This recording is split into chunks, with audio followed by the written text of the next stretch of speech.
अस्सलाम वालेकुम students, welcome to के कोडर्स। ये आपके सी प्रोग्रामिंग कोर्स का चौथा लेक्चर है। आज के लेक्चर में हम लोग जो टॉपिक्स कवर करने वाले हैं वो है इंट्रोडक्शन टू वेरिएबल्स, फिर हम प्लेस होल्डर्स के बारे में पढ़ेंगे और कमेंट्स के बारे में पढ़ेंगे।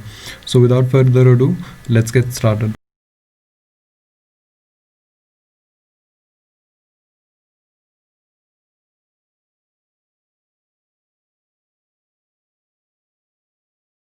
तो सबसे पहले जो हमारा टॉपिक है वो है कमेंट्स। हम लोग कमेंट्स के बारे में पढ़ते हैं कि कमेंट्स क्यों यूज़ करते हैं और कमेंट्स किन्हें कहते हैं। तो एक छोटी सी एग्जांपल ले लो। सपोज़ आपका एक बड़ा सा प्रोजेक्ट है, ठीक है। आप कोई सॉफ्टवेयर डिज़ाइन कर रहे हो, जिस सॉफ्टवेयर में आप suppose there are lot of lines, बहुत सारी लाइंस यूज़ की है आपने कोड किया अपने प्रोग्राम में। तो यूजुअली डेवलपर्स क्या प्रेफर करते हैं ना कि वो बुकमार्क्स या लाइक डेट स्टैम्प्स या टाइम स्टैम्प्स जिन्हें हम कहते हैं वो ऐड करते हैं अपने प्रोग्राम में, ताकि उन्हें कन्वीनियंस हो, उन्हें पता चले कि वो क्या कर रहे हैं कोड के साथ। जब हम जो बेसिक से प्रोग्राम्स बनाते हैं जिनमें 4 से 5, 10, 20 ऐसे करके लाइंस होंगी, तो वो बहुत इजी रहता है वो प्रोग्राम डीबग करना, उसमें चेक करना कि एरर क्या है एंड एट्सेट्रा। जब हमारे पास एक बहुत बड़ा प्रोजेक्ट रहता है, ठीक है, तो लाइंस ऑफ कोड जो होती है वो मतलब हंड्रेड्स में होती है, ऐसे मान के चलो। तो वहाँ पे क्या यूजुअली करना पड़ता है कि डिफरेंट सेगमेंट्स को जो है अलग करना पड़ता है। और यूजुअली डेवलपर्स क्या करते हैं, वो कमेंट्स यूज़ करते हैं, और कमेंट्स से जो है खुद को ये चीज़ डिनोट करते हैं कि कहाँ पे हम क्या चीज़ अकॉम्प्लिश करने का ट्राई कर रहे थे, ठीक है।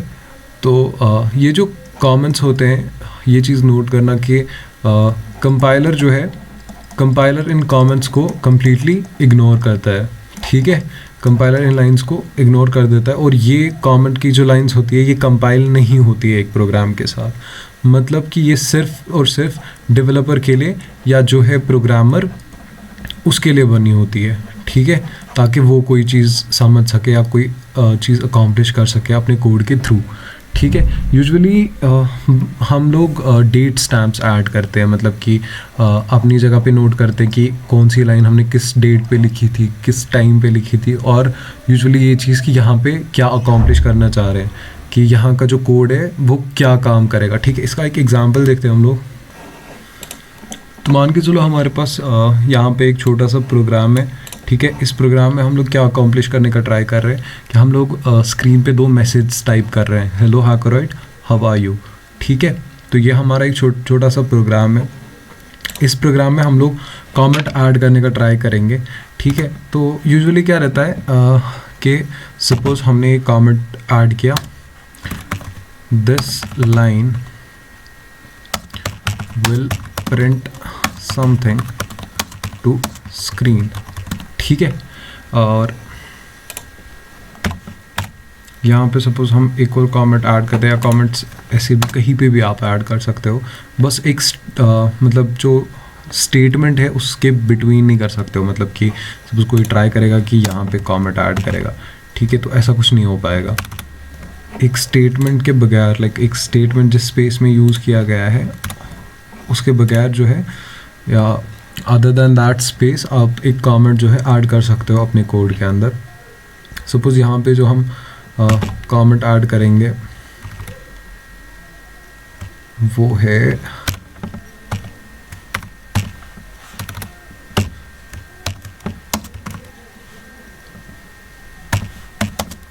आई एम फाइन, ठीक है। अभी इस प्रोग्राम को रन करके देखते हैं इसका आउटपुट क्या आएगा। तो इसका आउटपुट आप देखो, हेलो हैकरॉइड, ठीक है, and after that how are you, ठीक है। तो यहाँ पे नोट करो कि ये जो लाइंस थी, जैसे कि this line will print something to screen या आई एम फाइन, ये कमेंट लाइंस थी। तो कंपाइलर ने इनको जो है इग्नोर किया, और हमारे स्क्रीन पे या हमारे कोड पे इससे कोई फ़र्क नहीं पड़ा, ठीक है। तो आप रिकैप करो, हमने जो कंपाइलेशन वाला जो हमने लेक्चर पढ़ा था उसमें हमने पढ़ा था कि प्री प्रोसेसर जो है वो कोड को चेक करता है और कोड में से अननेसेसरी लाइंस को हटा देता है, ठीक है, जहाँ पे मैंने बोला भी था कि वो कमेंट लाइंस होती है। तो जो ये कमेंट लाइंस होती है, जब हम एक प्रोग्राम को कंपाइल करते हैं तो प्री प्रोसेसर पहले क्या करता है, वो देखता है कि ये लाइंस कौन सी है, ठीक है, ये कमेंट लाइंस कहाँ कहाँ पे यूज़ की है, और उसको जो है कोड से रिमूव कर देता है। क्योंकि मैंने इससे पहले भी बोला, जो कमेंट लाइंस होती है वो सिर्फ और सिर्फ प्रोग्रामर या डेवलपर के यूज़ के लिए होती है, वो हमारे कोड पे कोई इम्पैक्ट नहीं डालती है, उससे हमारे कोड पे कोई फ़र्क नहीं पड़ता है, ठीक है। तो यहाँ पे नोट करो, हमारे पास दो तरीके हैं, ठीक है, कमेंट लाइंस ऐड करने के हमारे पास जो है दो तरीके हैं। जैसे कि आप देखो, यहाँ पे हमने डबल फॉरवर्ड स्लैश करके एक लाइन को कमेंट किया है, और यहाँ पे हमने एक फॉरवर्ड स्लैश, उसके बाद एस्ट्रिक्स, और एंड करने के टाइम पे पहले एस्ट्रिक्स और उसके बाद एक फॉरवर्ड स्लैश, ठीक है। तो ये जो दो हमारे पास टाइप्स रहते हैं कमेंट्स के, या दो तरीके रहते हैं कमेंट्स को यूज़ करने के। ये जो पहला वाला है, that is double forward slash. तो ये क्या करेगा, ये जो पूरी लाइन है इस लाइन के एंड तक, ठीक है, मतलब कि इस स्पेस से पहले पहले ये पूरी लाइन जो है ये कमेंट मतलब एज कमेंट कंसिडर की जाएगी, ठीक है। इसमें कोई एंड पॉइंट नहीं होता है, ठीक है। इसका एंड पॉइंट जो है वो होता है लाइन एंड, मतलब जो लाइन का एंड होगा वो इस कमेंट लाइन का जो है एंड पॉइंट बनेगा खुद से। लेकिन जब हम इस टाइप का कमेंट यूज़ करते हैं, यानी कि फॉरवर्ड स्लैश और उसके बाद एक एस्टरिक्स, तो उसमें हमें डेफिनेटली जो है एंड पॉइंट जो है मेंशन करना पड़ता है। और एंड पॉइंट इसका कैसे मेंशन करते हैं, पहले एस्टरिक्स लिखते हैं और उसके बाद जो है फॉरवर्ड स्लैश ऐड करते हैं। इसका एक एग्जांपल देखो, सपोज मान के चलो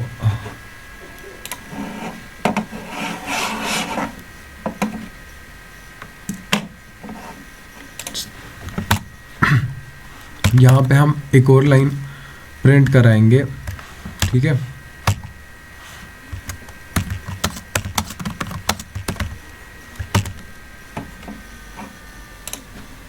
व्हाट इज़ योर एज करके हमने यहाँ पे एक और लाइन जो है ऐड कर दी, ठीक है। तो नॉर्मली हम इस प्रोग्राम को रन करेंगे तो जैसा कि आपको पता है कमेंट लाइंस इग्नोर हो गई और हमारे तीनों स्टेटमेंट्स प्रिंट एफ वाले जो है एग्जीक्यूट हो गए हमारे प्रोग्राम में, ठीक है। ये देखो तीनों लाइंस जो है एग्जीक्यूट हो गई है।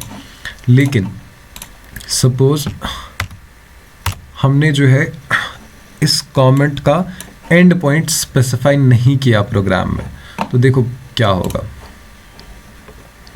इसने एक एरर दे दिया ये चीज़ कि इस मेन का जो स्टेटमेंट ब्लॉक है उसका स्टार्टिंग पॉइंट तो है लेकिन उसका एंड पॉइंट नहीं है, क्योंकि वो भी क्या कंसिडर हुआ, वो भी कंसिडर हुआ एज अ कमेंट लाइन, ठीक है। तो सपोज अगर यहाँ पे हम कमेंट लाइन का जो है क्लोजिंग मेंशन करेंगे तो ये जो व्हाट इज़ योर एज वाली लाइन है ये कम्प्लीटली इग्नोर हो जाएगी क्योंकि ये कमेंट में आ जाएगी, ठीक है। तो देखो रिजल्ट भी इसका क्या आया, हेलो हैकरॉइड, और उसके बाद how are you. Print f what is your age, ये लाइन एग्जीक्यूट नहीं हुई क्योंकि कंपाइलर को लगा कि ये लाइन जो है ये एक कमेंट है, ठीक है।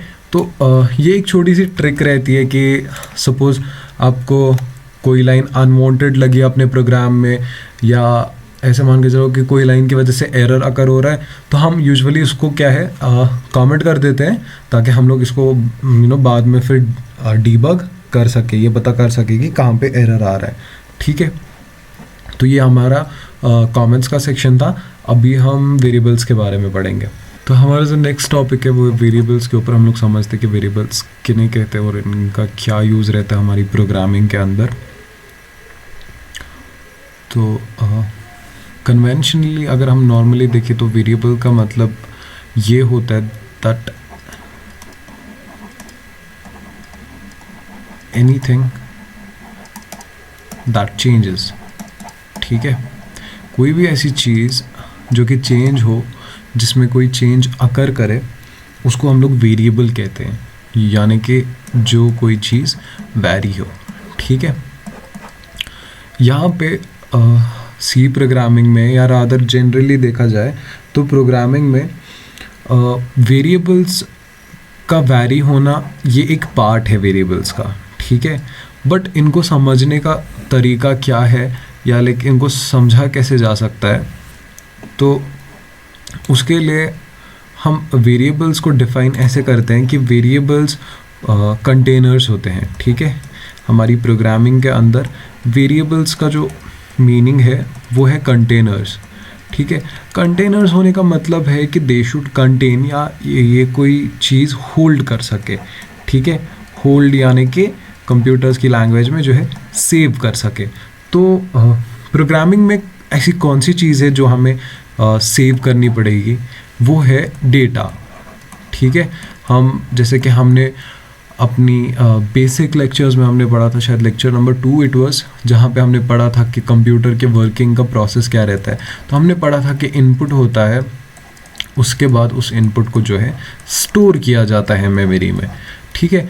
तो ये ज़रूरी रहता है कि जो भी डेटा हम कंप्यूटर के अंदर फीड करें एज इनपुट, जो भी हम कंप्यूटर को दें वो कहीं ना कहीं मेमोरी में स्टोर हो जाए, ताकि उसके बाद उसके ऊपर कोई ना कोई ऑपरेशन या कोई प्रोसेस हो, ठीक है। ये बहुत ही सिंपल कॉन्सेप्ट है। तो इसी तरह हमारी प्रोग्रामिंग के अंदर ऐसी बहुत सारी चीज़ें रहती है जो हमें स्टोर करने की ज़रूरत पड़ती है। सपोज़ मान के चलो कि कोई बंदा ऐसा प्रोग्राम लिखना चाहता है कि वो यूज़र से पूछे कि चलो भाई बताओ आपका नाम क्या है, ठीक है। तो यूज़र का जो नाम होगा, यूज़र का जो नेम होगा, जो वो इनपुट के तौर पे देगा, वो नेम कहीं ना कहीं पे तो स्टोर करना पड़ेगा ना हमें, ताकि हम उस नेम के साथ कोई फंक्शन, कोई प्रोसेस अटैच कर सके, ठीक है। तो किसी भी तरह के डेटा को या किसी भी तरह के इनपुट को होल्ड करने के लिए, सेव करने के लिए हम किन का यूज़ करते हैं, वेरिएबल्स का यूज़ करते हैं। इसीलिए वेरिएबल्स को जो है कंटेनर्स बोला जाता है प्रोग्रामिंग के अंदर, ठीक है। तो इसका हम लोग एक एग्जांपल देखते हैं। तो एक वेरिएबल बनाना और एक वेरिएबल को यूज़ करना जो है, ये दो प्रोसेसेस होती है, ठीक है।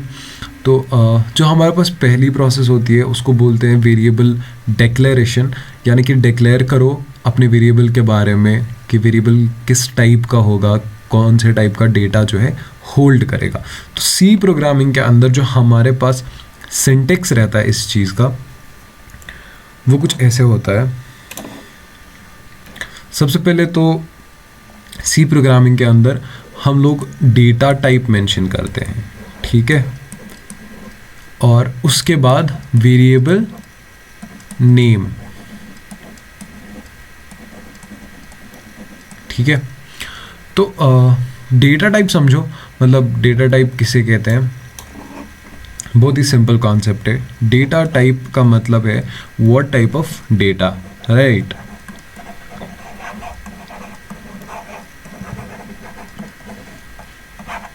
तो बहुत सारी लैंग्वेज अभी, सपोज देयर इज़ पाइथन जो कि ट्रेंडिंग है। पाइथन में हमें डेटा टाइप मेंशन नहीं करना पड़ता है, लेकिन सी बहुत ही पुरानी लैंग्वेज है, ठीक है, और बहुत ही बेसिक लैंग्वेज है। तो इसमें क्या होता था, इसमें हमें डेटा टाइप मेंशन करना पड़ता था। डेटा टाइप क्यों मेंशन करना पड़ता था, ताकि कंप्यूटर को ये पता चले कि यूज़र किस टाइप का डेटा स्टोर करना चाह रहा है, ठीक है। तो एक डेटा टाइप बहुत मस्ट है। अगर आप डेटा टाइप मेंशन नहीं करोगे तो आपका जो वेरिएबल है इन द फर्स्ट प्लेस आपका वेरिएबल नहीं बनेगा, ठीक है।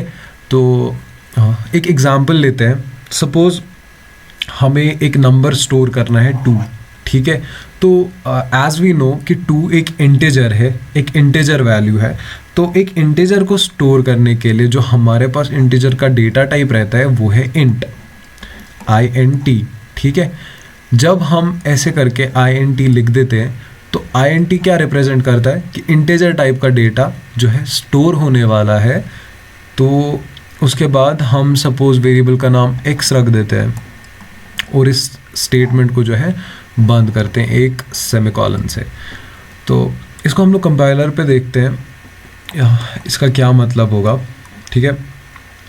तो ये जो प्रोसेस है जहाँ पे आप एक डेटा टाइप लिखते हो, उसके बाद एक वेरिएबल नेम लिखते हो और इस लाइन को जो है सपोज एंड कर देते हो, इसको बोलते हैं वेरिएबल डिक्लेरेशन, ठीक है। This is called variable declaration. दूसरा जो हमारे पास प्रोसेस रहता है, जैसे कि मैंने आपको बोला, एक वेरिएबल को यूज़ करने के लिए हमें 2 प्रोसेसेस फॉलो करने पड़ते हैं। पहला हमारा था वेरिएबल डिक्लेरेशन।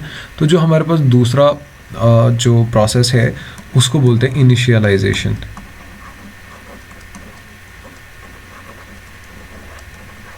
ठीक है, दैट इज इनिशियलाइजेशन। इनिशियलाइज करने का मतलब क्या है, सिंपली याद रखो, कोई वैल्यू असाइन करना, ठीक है, इसको बोलते हैं इनिशियलाइज करना। एक वेरिएबल को जो है पहले तो डिक्लेयर करना पड़ेगा ताकि मैं कंप्यूटर को रादर कंपाइलर को ये चीज़ पता चले कि इसने कोई वेरिएबल जो है यूज़ किया है, और उसके बाद उस वेरिएबल को सपोज अगर हमने यूज़ किया तो उसको हमें डिक्लेयर तो करना पड़ेगा, उसको डिक्लेयर करना उसको इनिशियलाइज तो करना पड़ेगा। इनिशियलाइज करने का मतलब है उसके अंदर कोई ना कोई वैल्यू हमें देना है ताकि उस वेरिएबल से हम कोई काम कर सके, ठीक है, तो उस प्रोसेस को इनिशियलाइजेशन कहते हैं। अभी इसको हम कंपाइलर पे एज अ होल देखते हैं, दोनों प्रोसेस को मिला के देखते हैं। सिंपल है, 2 लाइंस लगेंगी कोड की। तो जैसे कि हमने कहा था कि हमें इंटीजर वैल्यू को स्टोर करने के लिए क्या डेटा टाइप यूज़ करना पड़ता है, इंट, ठीक है, int data type followed by variable name. Suppose variable name हम लोग रख देते हैं x और इस लाइन को जो है एंड कर देते हैं, ठीक है, तो दिस इज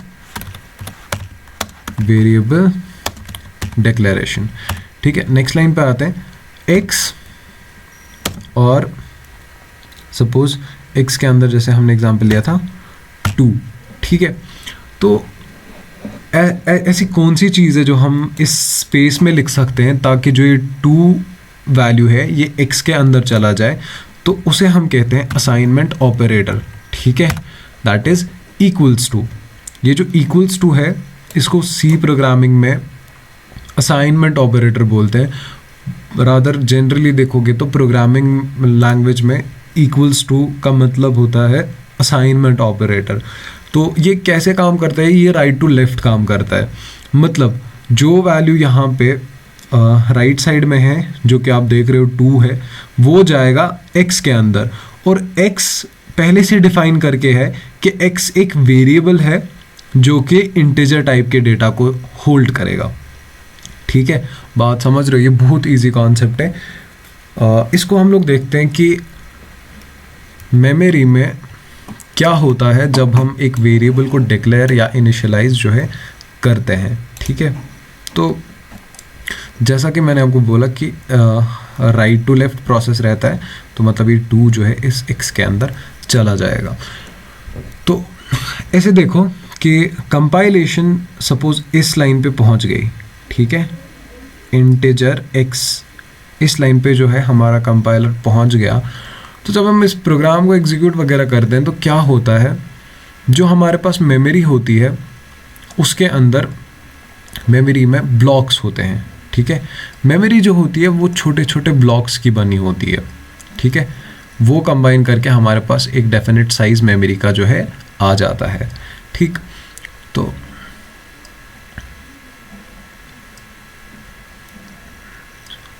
सपोज ये मेमोरी एड्रेस स्टार्ट हुआ 1 से, तो इसके नेक्स्ट वाला जो कंसेक्यूटिव ब्लॉक होगा वो होगा 2, ये होगा 3 और ये होगा 4, ठीक है। तो यूजुअली 1 2 3 4 नहीं होता है, ये मेमोरी का जो एड्रेस होता है इसको मेमोरी एड्रेस कहते हैं इन नंबर्स को, जो 4। तो मेमोरी में क्या हुआ, 4 बाइट, ठीक है, 1 2 3 4, 4 बाइट की जो स्पेस है वो रिजर्व हुई x नाम से, ठीक है। और इस x के अंदर जो वैल्यू जाएगा वो जाएगा हमारा 2, ठीक है। तो वो 2 जो है इस x के ब्लॉक में चला जाएगा, ठीक है।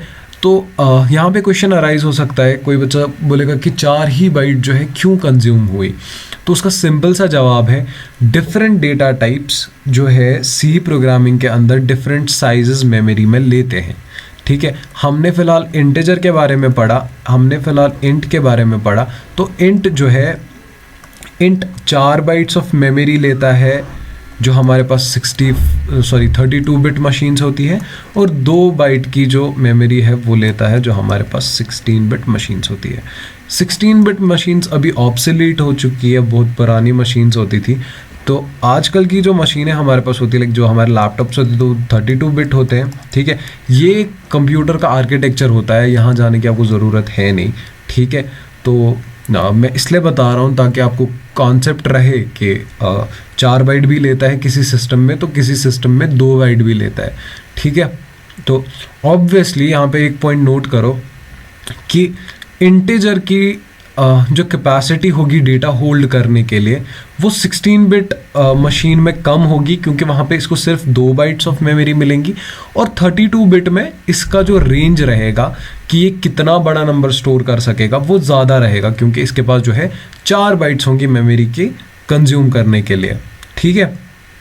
तो ये बहुत सिंपल कॉन्सेप्ट है। एंड इसके बाद क्या हुआ, सब जैसे कि मैंने बोला इनिशियलाइजेशन वाली लाइन पे, ये इनिशियलाइजेशन वाली लाइन थी, इसमें कंपाइलर को ये चीज़ पता चला कि 2 एक ऐसा वैल्यू है जो मुझे असाइन करना है, किसको, x को, और x के लिए इसके पास कितने ब्लॉक्स रिजर्व थे, वो 4 थे। तो अभी हम देखते हैं कैरेक्टर के बारे में कि अगर हमें कोई कैरेक्टर वैल्यू जो है वो स्टोर करना है अपनी मेमोरी के अंदर, तो उसके लिए हमारे पास डेटा टाइप रहता है कैर, ठीक है। और कन्वेंशन तो सेम है, data type followed by variable name, ठीक है, data type followed by variable name. और ये जो कैर है ये 1 बाइट लेता है, ठीक है, it consumes 1 byte of memory. इसी तरह अगर हमारे पास एक डेसिमल वैल्यू है, ठीक है, सपोज कोई बच्चा कहेगा कि सर मेरे को 3.14 ऐसे करके कोई नंबर जो है स्टोर करना है, तो ये तो हमारी इंटीजर वाली कैटेगरी में फॉल नहीं करता है। तो इसके लिए हमारे पास अलग से एक डेटा टाइप है जिसको बोला जाता है फ्लोट, ठीक है।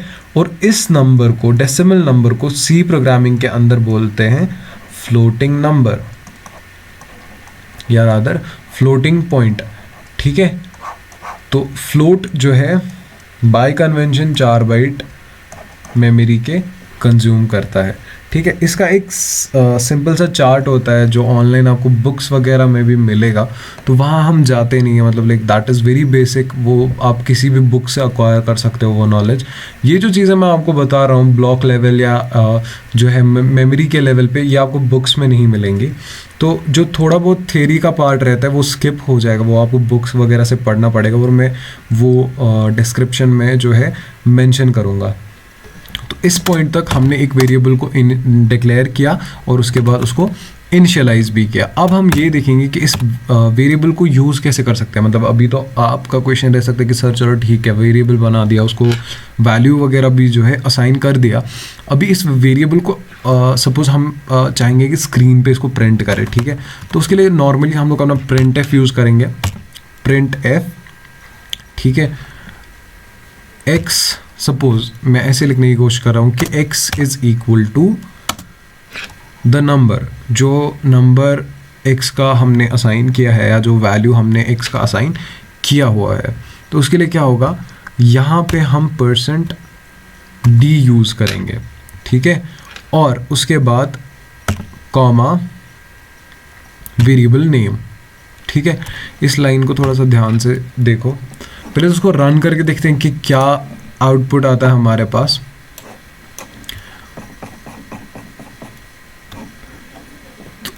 आउटपुट देखो बहुत ही सिंपल है, x अपनी जगह एज स्ट्रिंग प्रिंट हुआ, इक्वल टू भी स्ट्रिंग के अंदर ही प्रिंट हुआ क्योंकि वो दोनों जो है डबल कोट्स के अंदर लिखा था।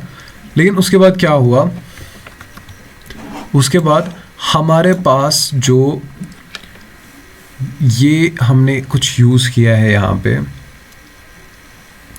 %d के नाम से, ठीक है, जो हमने %d यूज़ किया है यहाँ पे कुछ, इसका मतलब समझने की कोशिश करो। ये जो %d है इसको बोला जाता है प्लेस होल्डर, ठीक है। प्लेस होल्डर नाम से ही पता चलता है कि ये कोई स्पेस जो है होल्ड करेगा या कोई स्पेस जो है रिजर्व करेगा किसी चीज़ के लिए, ठीक है। तो %d जो है वो यूज़ होता है इंटीजर के लिए, यानी कि %d का मतलब एक %d जो है वो एक इंटीजर प्लेस होल्डर है, ठीक है, that is a place holder for an integer value. तो इस लाइन को हम लोग देखेंगे कि बैक, तो इस लाइन को हम लोग देखेंगे कि मशीन के अंदर क्या चीज़ होती है जब हम इस लाइन को एग्जीक्यूट करते हैं। तो पहले तो मशीन को पता है कि चलो ठीक है प्रिंट एफ है तो कुछ डिस्प्ले कराना है, ठीक है।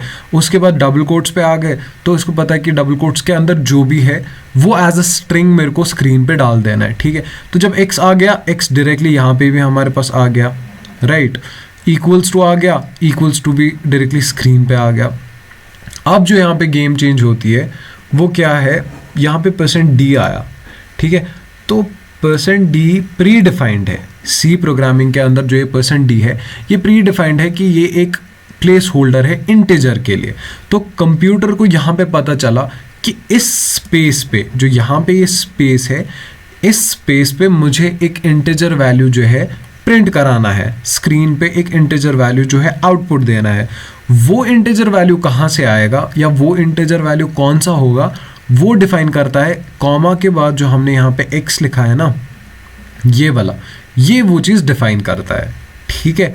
तो सिंपली कंप्यूटर कैसे देखता है, बोलते हैं कि चलो ठीक है x है, x प्रिंट कर दिया, इक्वल्स टू है, इक्वल्स टू प्रिंट कर दिया। उसके बाद देखते हैं कि प्लेस होल्डर आया है, यानी कि कोई इंटीजर प्रिंट करना है, और वो कौन सा इंटीजर है वो हमें मेंशन करना पड़ता है, और उसको हम डबल कोट्स में नहीं लिखते हैं, ठीक है। तो ये एक ऐसे देखो x इक्वल्स टू %d, इसको डबल कोट्स में डाला, ये एक स्टेटमेंट बना, यानी कि ये प्रिंटफ फंक्शन के लिए आर्ग्यूमेंट 1 बना। उसके बाद हमने कॉमा यूज़ किया, यानी कि हमें कोई और आर्ग्यूमेंट पास करना है, ठीक है।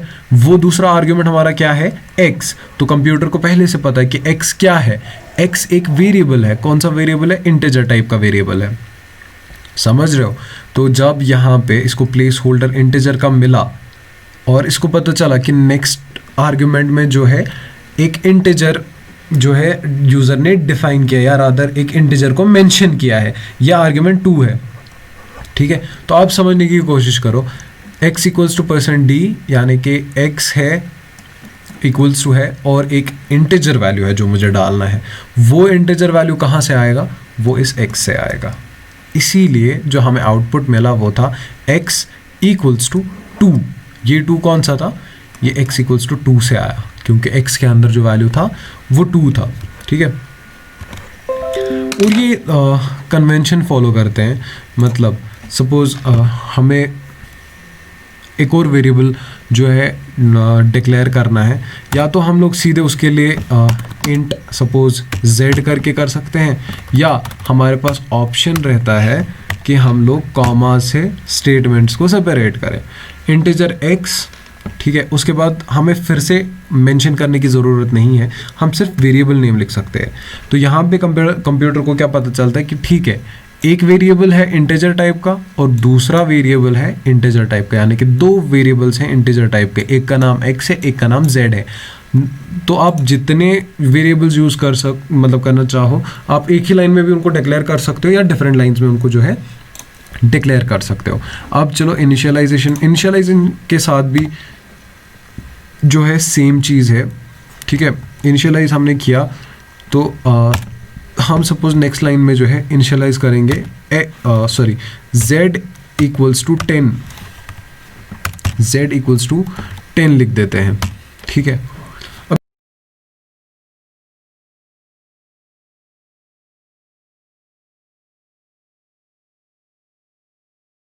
अभी चलो इसको अगर प्रिंट करेंगे ना तो देखो क्या होगा, स्क्रीन पे सिर्फ आया x इक्वल्स टू 2। क्यों, क्योंकि हमने printf यूज़ नहीं किया, किसके लिए, z वाली फंक्शन के लिए, रादर z वाले स्टेटमेंट के लिए, सॉरी, ठीक है। अभी इसको हम लोग लिखने का हमारे पास दूसरा तरीका है, या तो हम लोग इसके लिए अलग से सेपरेट से एक printf स्टेटमेंट जो है फिर से यूज़ करेंगे, %d करके, उसके बाद कॉमा z, ठीक है।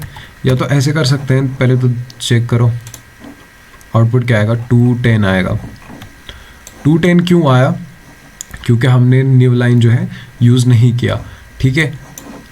तो इसमें न्यू लाइन कैरेक्टर डालेंगे तो ये नेक्स्ट लाइन पे आ जाएगा, तब जाके हमें 2 डिफरेंट वैल्यूज जो है दिखेंगे। तो 2 अलग से दिख रहा है अभी और 10 जो है अलग से दिख रहा है, ठीक है। इसको करने का एक और तरीका है, हम चलो ये वाली लाइन हटा देते हैं। हम यहाँ पे क्या कर सकते हैं, %d यूज़ किया, उसके बाद सपोज स्पेस डाल दी और %d एक और यूज़ कर दिया, ठीक है। यानी कि 2 प्लेस होल्डर है और यहाँ पे एक और कॉमा ऐड करो और दूसरा वेरिएबल जो है ऐड करो। तो ऐसे भी जो है हमारे पास वेरिएबल्स को प्रिंट करने का ऑप्शन रहता है। मतलब प्रिंट एफ जो है वो मल्टीपल स्टेटमेंट्स को जो है स्क्रीन पे आउटपुट करा सकता है, ठीक है। लेकिन हमें हर एक वेरिएबल के लिए एक प्लेस होल्डर जो है डेफिनेटली मेंशन करना पड़ेगा। तो जैसा कि मैंने बोला कि हमारे पास डेटा टाइप्स बहुत सारे टाइप के हैं। तो हमने तो पढ़ा था इंटीजर के बारे में, तो कैर के बारे में मैंने आपको बोल दिया कैरेक्टर वाले के लिए। तो कैरेक्टर के लिए हमारे पास जो प्लेस होल्डर होता है वो %c करके होता है, ठीक है। इसी तरह फ्लोट के लिए %f रहता है, ठीक है। और फिर हमारे पास होते हैं लॉन्ग, डबल, एट्सेट्रा एट्सेट्रा। वो मैंने आपको बोला कि वो चार्ट जो है मैं मेंशन करूँगा डिस्क्रिप्शन में। और हेक्साडेसिमल जो वैल्यूज़ रहते हैं, हेक्स वैल्यूज़ जिन्हें कहते हैं, उनके लिए %x करके जो है प्लेस होल्डर्स हमारे पास होते हैं, ठीक है। तो अगर मैं अभी मतलब हर एक डेटा टाइप के लिए जो है एक एक एग्जांपल देता रहूं तो वो जो है बहुत कॉम्प्लेक्स प्रोसेस बनेगा और वीडियो भी बहुत लंबा चौड़ा बनेगा।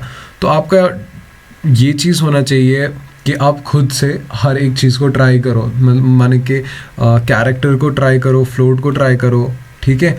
इसी तरह इंटीजर को ट्राई करो अपने एंड पे और देखो क्या एरर्स आते हैं। अगर आपको कोई एरर वगैरह फेस होता है तो आप उसको डिस्क्रिप्शन में मेंशन करो, मैं वहाँ पे आपको डेफिनेटली उस चीज़ का आंसर दूंगा, ठीक है। फिलहाल मैं आपको कैरेक्टर का एक छोटा सा प्रीव्यू दिखा देता हूँ कि कैरेक्टर के साथ क्या करते हैं। सपोज हमने एक वेरिएबल बना दिया कैरेक्टर, ठीक है।